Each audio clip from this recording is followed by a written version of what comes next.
Hi guys, कॉलेजला जायचं म्हणून मम्मी मला मस्तपैकी रेडी करत होते. त्यानंतर मग सगळ्या आवरून वगैरे कॉलेजला निघाले.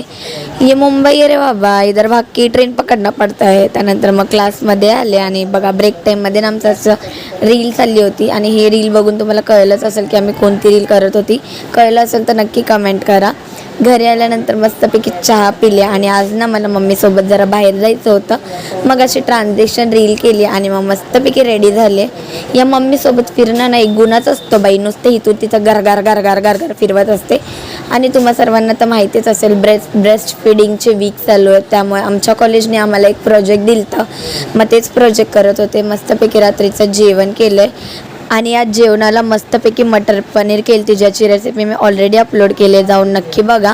रात्रीच्या वेळी मस्तपैकी आंबोडा काढला आणि केस सोडलं तर मला खूप भारी वाटत होतं, म्हणजे असं डोकं हलकं हलकं वाटत होतं. रात्रीच्या वेळी ना मला चहाची खूप तलब झाली म्हणून मी रात्री 1:30 वाजता चहा केला आहे आणि मग चहा पिऊन झोपून टाकले. आजच्या पुरतं इतकंच, भेटत नेक्स्ट ब्लॉगमध्ये. तोपर्यंत बाय.